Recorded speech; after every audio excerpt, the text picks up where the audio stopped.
Anong pinagkaiba ng kapanganakan sa laman at kapanganakan sa spirito? In John chapter 3 verse 6, the Bible said, "That which is born of the flesh is flesh, and that which is born of the spirit is of the spirit." Yung pinanganak sa laman yun. Ang pinanganak sa spirito ay sa spirito. Ano pinagkaiba nun? Una sa lahat, alam naman natin itong laman natin, which is the flesh. Romans chapter 8, "It cannot inherit the kingdom of God." Maiwan talaga to sa lupa, mga kapatid. Pero the good news is, we have the spirit which is eternal. Either it will go to the eternal fire or eternal life. Ngayon, paano ba yung kapanganakan sa spirito? Lahat ba pinanganak na sa spirito nang pinanganak sila ng magulang nila? No, because Jesus said, iba yung kapanganakan sa laman, iba yung kapanganakan sa spirito. Pinanganak tayo ng mga magulang natin, mga nanay natin sa laman. But the bad news is, merong kasamang kasalanan yun na minana natin galing kay Eva at Adan. But the good news is, pwede tayong ipanganak ulit sa ikalawang pagkakataon. But this birthday ay nag-guarantee that you will enter to the kingdom of God according to John chapter 3 verse 5. Ang good news, kapag ang tao ay meron ng puso na nagsisisi at gusto na magbago at itama ang kanyang pagkukulang at pagkakamali, nandoon yung puso na gusto na talaga ituwid ang kanyang daan, ang susunod na pwede niyang gawin, maipanganak sa tubig at sa spirito. Because Jesus said, John chapter 3 verse 5, "Except a man be born of water and of the spirit, he cannot enter to the kingdom of God." Etong flesh natin, 100% sure maiwan talaga to sa lupa after nating mawala. But the spirit na tinanggap natin habang tayo po'y nasa lupa at tayo pinanganak ulit, ay ito yung akit sa langit.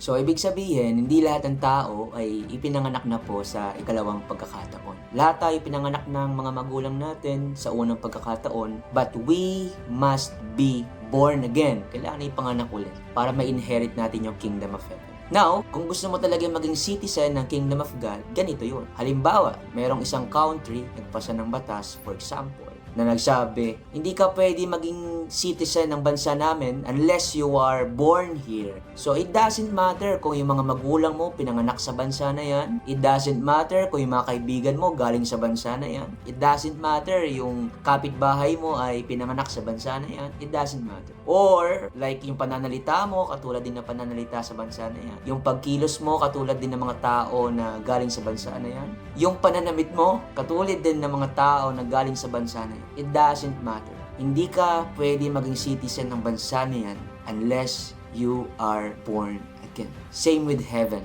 We are not talking about the country, the US, the Netherlands, Switzerland. We are talking about the place of heaven. So it doesn't matter. Alam ko, kaya natin baguhin yung mga sarili natin. Pwede natin alisin yung mga bisyo natin. Pwede rin natin ayusin ang ating pamumuhay sa sarili natin. Pero hindi natin kaya ipanganak yung sarili natin na tayo lang. So kailangan natin ng tulong ng Panginoon. Alam niyo po, ang nakakatuwa dito kapag pinanganak ka sa pangalan ng Panginoon ay meron kang kapangyarihan na ibibigay sa iyo ng Panginoon na dala ang kanyang pangalan. Diba, nung pinanganak tayo ng unang pagkakataon sa flesh, yung unang kapanganakan, kaninong pangalan na apelido yung binigay sa atin? Diba, galing sa mga tatay natin, yung surname. But guess what? The Bible says somewhere in the book of Revelation, when you accepted the Lord Jesus Christ in your life and you have been born again, ikakabit ng Panginoon ang kanyang pangalan sa iyo. Kung saan, magiging selyo na kapag dumating ang Panginoon sa ikalawang pagkakataon ay kanyang titignan at malalaman niya kung sino ang kanyang mga tunay na anak. Ang good news, kapag ikaw ay meron ng pusong nagsisisi,